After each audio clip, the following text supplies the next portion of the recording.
guys, and welcome again to Esiwa Kago YouTube channel. We thank God for another chance that we're gonna be here talking about, of course, the important things that I usually tell you about. And today I just want to talk about green card.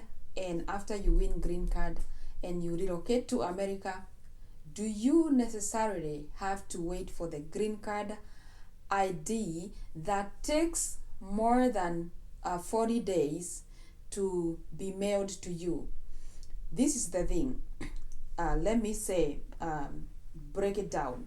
So, when you win green card and you relocate to America, there is that now ID, which is the real green card that you'll be required to apply for, and that is what keeps you here in America.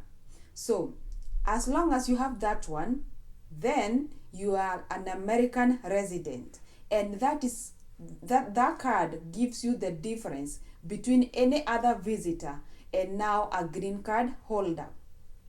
So, you have to apply for that card, and it goes for not less than 150 USD, or between 150 and 160, and you apply for it and you have to wait for 45 days before they could send it to you.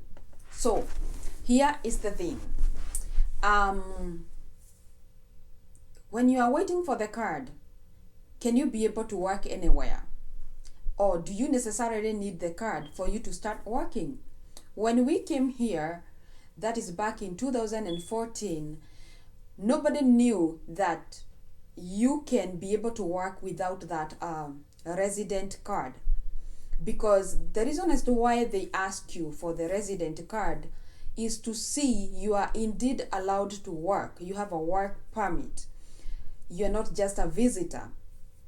So, we didn't know there is a way out to go around it, and we only came to know this later on, that you can go and find what we call work permit. How do you do that? Before I would even get there, let me tell you what happened. So we came to America and we landed in Missouri, and for you to wait for 45 days, that means it's more than a month. 45 days is basically a month and a half. And you can't be able to wait that long before you could start earning dollars. Why? Because at home, maybe you need to settle some debt. Or you even need to settle yourself here as fast as you could, because there is no way you can live at your host house forever. And to other people, it even happens that their host can't keep them in their house for that long. There are people who would even host you for a month. I don't know how much you could have gathered for just a month. To me, if I am supposed to host someone, I won't rush them that much, because a month is not enough for someone to get to know where to get what, when, how, if you get what I mean. So we couldn't wait that long because we needed to get working. And how would we get working if we don't have the green card, which is supposed to act like a work permit? 45 days was too long, and we didn't apply for that ID as soon as we got to America. It took us like a week later for us to be able to apply for the green card. So we had to look for jobs, and the job that I got, the person who hired me, I happened to be working at a hotel, and our job with another friend of mine called Sylvia, in case she sees this video, she can attest to this. We were working as housekeepers at a hotel, and it's these types of hotels where they have a full house as a one person room. So they have a living room, they have a 2-bedroom, they have 2 bathrooms, and the kitchen. they cook there, and when you go in there to clean up, you will have to clean up everything from the beds, changing the beds, scrubbing the bathtubs and the walls, the toilet and the living room, everything. And you guys don't know something.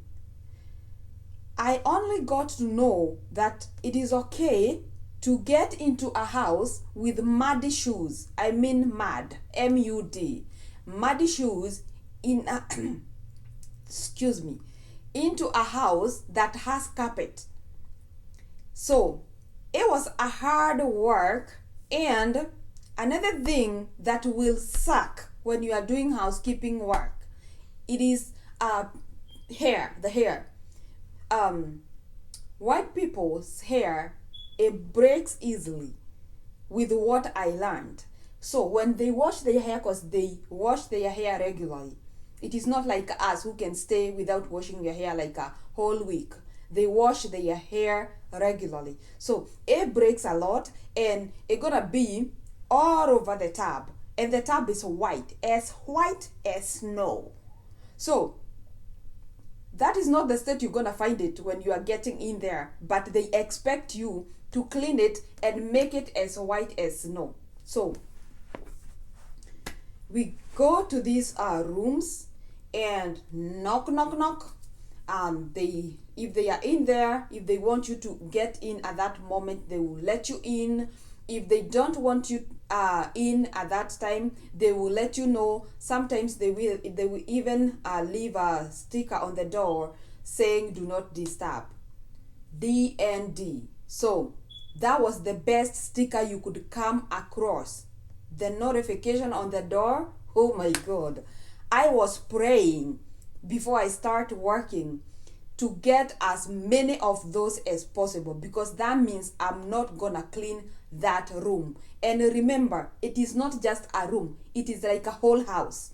Okay, so we used to get like 17 rooms, 17 each, not as a group, 17 each. Remember, some of the rooms, they have double beds and the king bed, and they have the living room, kitchen, and they have 2 bathrooms, full bathrooms, meaning it has a tub and it has a toilet.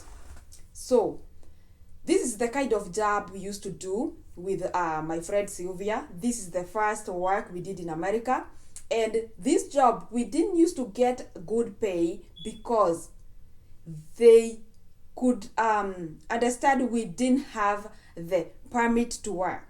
So they were paying us peanuts, like the minimum wage you could get in that state. So we worked there. It was a hard job, a hard one. I remember they could give you a cart to use you're gonna pack soaps to change when you get in the houses. There was soap, tea bags, sugar, blankets, bed sheets, and towels. You could load the cart until you couldn't see the other side of the place. The other side. You mean the other side, you know. Hey. So one day I happened to be pulling the cart. There was a way you're supposed to pull those carts so that they don't overpower you.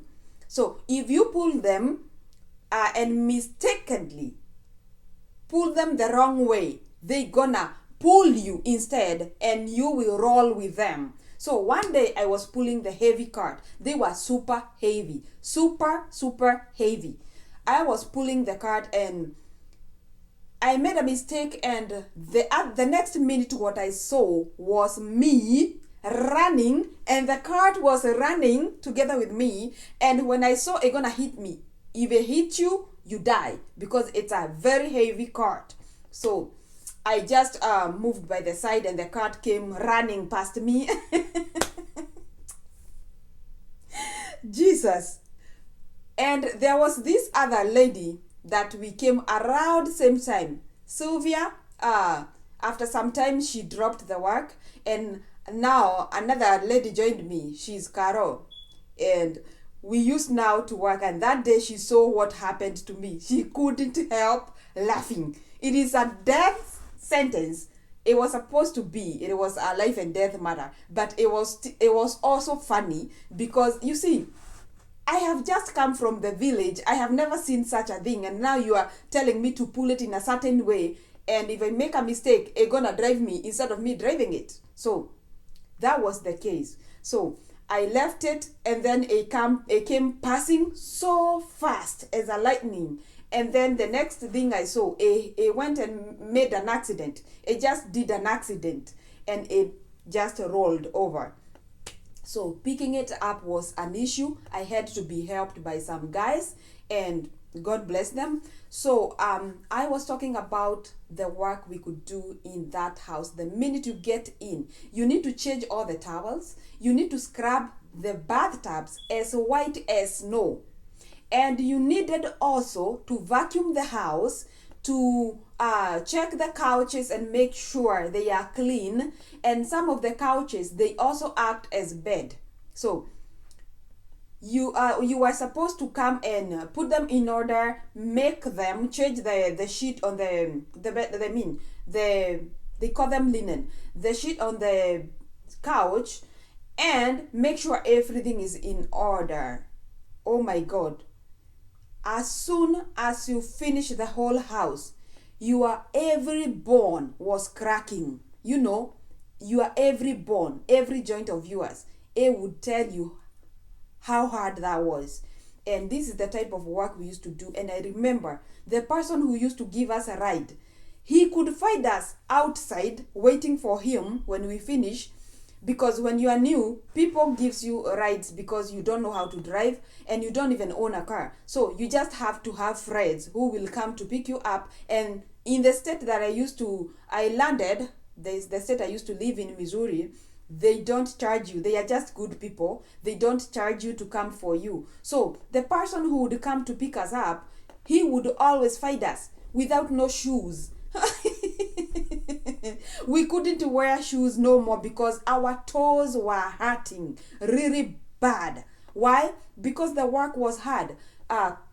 Think of it, making beds with this size of mattress, and you need to make it as straight as possible, and no creases, no nothing, no hairs, no everything. The mirrors on the wall, they were super big, like from top there to bottom, and you had to wipe them such that when the supervisor comes to inspect, they wanted to see that mirror, just mirroring them, nothing else, just mirroring them. Yeah, they wanted to see the mirror looking at them super clean. So if they find a dot, just a dot that is not clean, transparent, they would just make you to work on it again. And it wasn't so pleasing to do so, but we used to do it anyway for $7.25 minimum wage.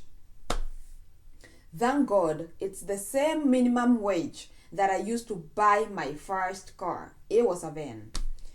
So we worked this job, and when we are done, our toes are hurting. The shoes always seemed small because of the pressure of studying a whole day.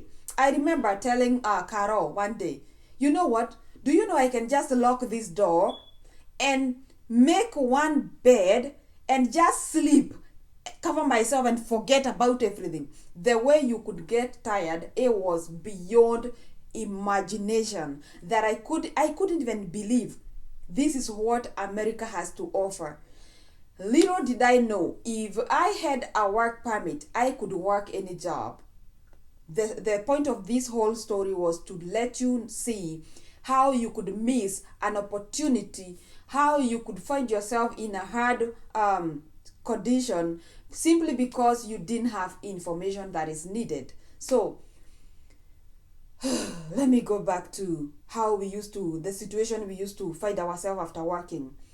Once we finish, because we used to finish at 2 p.m. and the person picking us up, maybe they were coming from their job, so we used to wait for them. And you have to have a lot of patience when you are new in America. So we could wait for them holding our shoes like this. We removed our shoes. Why? Because they are pinching so bad. Because we've been studying the whole day, working a hard job. But you know what? We didn't dwell there. The point was, with a work permit, you don't have to wait for green card. Where do you get this work permit? You can get a work permit anywhere where you can get a driver's license. Just walk in there with your social security number, and they will provide you with a work permit. And with a work permit, you can work anywhere. Life could have been easier for us, but we didn't know.